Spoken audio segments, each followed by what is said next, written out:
5 കോടി രൂപ ലോട്ടറി അടിച്ചല്ലോ, എന്ത് തോന്നുന്നു? ആദ്യമായിട്ടൊന്നുമല്ല ഞങ്ങളുടെ കുടുംബത്തിന് ലോട്ടറി അടിക്കുന്നത്. എന്റെ മുത്തച്ഛന് 1 ലക്ഷം രൂപ അടിച്ചു, എന്റെ അച്ഛന് 5 ലക്ഷം, എനിക്ക് 1 കോടി. ഇപ്പൊ എന്റെ മകന് എത്രയാടാ? 5 കോടി. 5 അങ്ങനെ പാരമ്പര്യമായിട്ട് ഞങ്ങളുടെ കുടുംബത്തിന് ലോട്ടറി അടിച്ചുകൊണ്ടിരിക്കുക. എന്താ ചോദിച്ചത്? സർ, ഒരു ഫോട്ടോ കൂടി. ഞാനും. അവൻ നിന്നോട്ടറാ, ഫോട്ടോ വരുമ്പോ നെഗറ്റീവ് ആണെന്ന് വിചാരിച്ചോളും. ഇതെവിടുന്ന് കിട്ടണ്ട ഇത്രയും കറുത്ത കൂട്ടുകാരെ? കറുത്തതാണെങ്കിലും ഹൃദയം വെളുത്തതാ. അത് കൊണ്ടുവന്നണ്ടാ ഫോട്ടോ.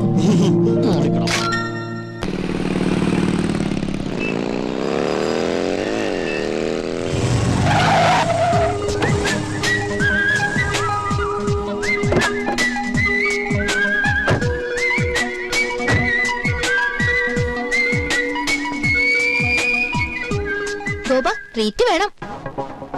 അതെ, ഉഗ്രനൊരു ട്രീറ്റ് വേണം. ട്രീറ്റ് ഒക്കെ ചെയ്യാം, പക്ഷെ അതിനു മുമ്പ്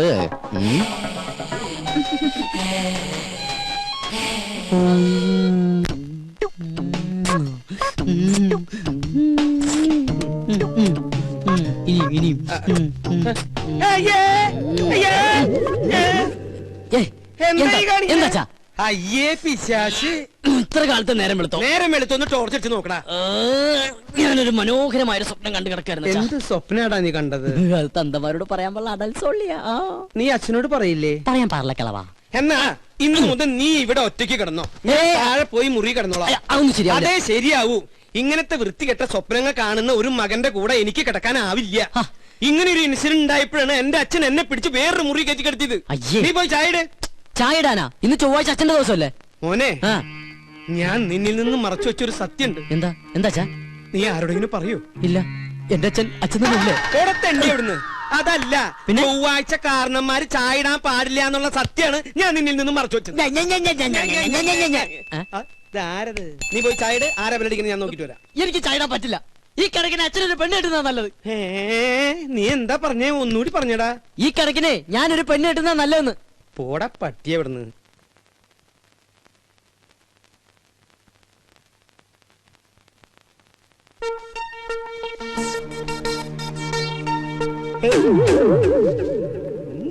എനിക്കും ഒരു അതെ, ഞാൻ നിന്നോട് എന്താ ആഴ്ചയാണ് കാരണന്മാര് ചായ ഇടാൻ പാടില്ല എന്ന് പറഞ്ഞത്? ചൊവ്വാഴ്ച അല്ല, ബുധനാഴ്ച. ഞാനിപ്പോ ഡയറി എടുത്ത് നോക്കിയതാ. ശങ്കരനാരായണൻ കൊണ്ടുവന്നില്ലേ മാതൃഭൂമിയുടെ ഡയറി, അതെടുത്ത് ഞാൻ നോക്കിയതല്ലേ. ഒരാള് വന്നിട്ടുണ്ട്, നീ അങ്ങോട്ട് പോയി. അല്ല, ഞാൻ ചായ ഇട്ടോളാം. ചെല്ലടാ, ചെല്ല്. ഇതെന്ത് ഭ്രാന്ത്?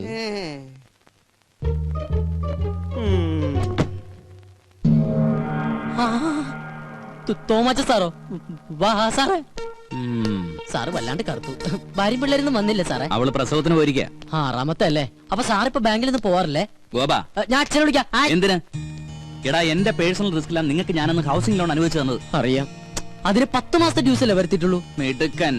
എടാ, ഞാൻ ഇവിടുന്ന് ട്രാൻസ്ഫർ ആയി പോയപ്പോ എന്താ നിങ്ങളോട് പറഞ്ഞത്? അടുത്ത മാസം അടയ്ക്കണമെന്ന്. അടുത്ത മാസത്തിന് ഇനി 1 മാസം കൂടിയില്ലേ? അല്ല, എന്താ നിങ്ങളുടെ ഉദ്ദേശം? ഈ ഒടുക്കത്തെ ലോൺ എങ്ങനെയെങ്കിലും അടച്ചു തീർത്ത് സ്നേഹസമ്പന്നനും ദയാശീലനുമായ സാറിനെ രക്ഷിക്കാന്നുള്ളതാണ്. സത്യം.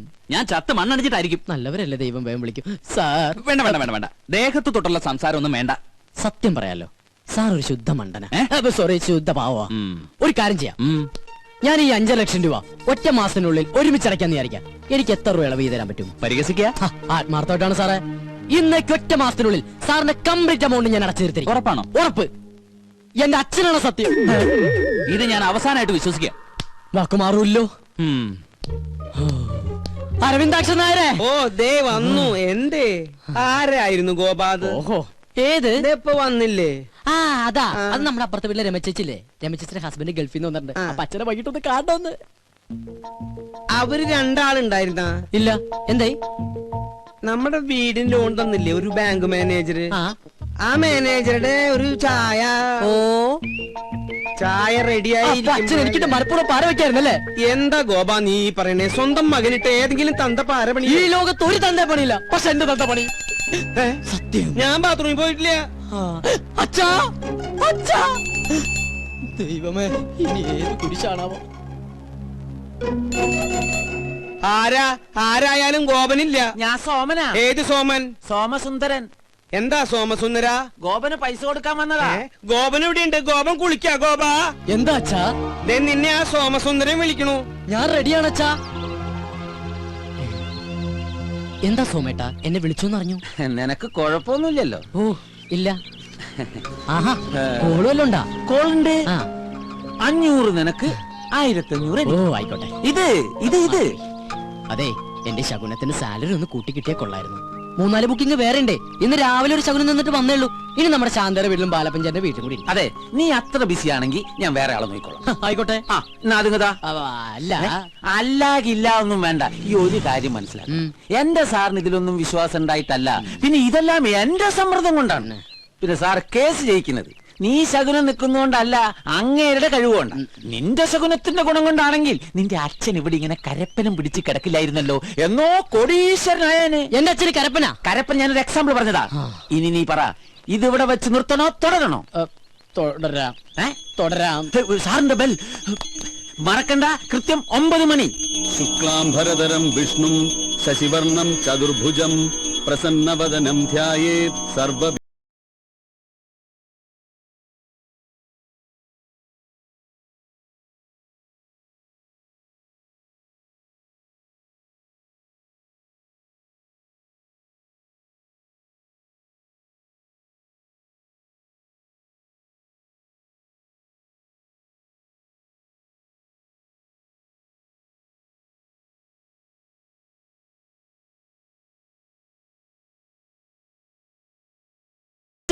അല്ലാതെ എന്റെ കഴിവ് കൊണ്ടല്ല.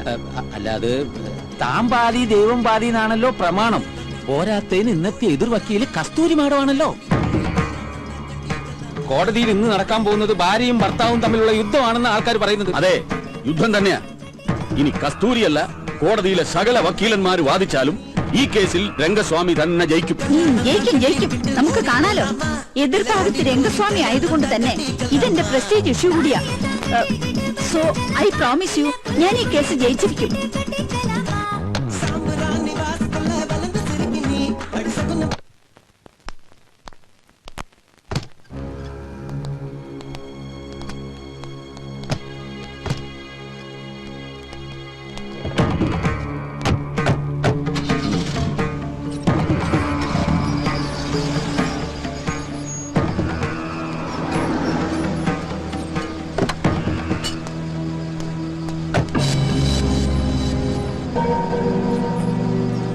അയ്യോ വണ്ടി വിടല്ലേ, ശകുനം റെഡി. Good morning. ഹായ്.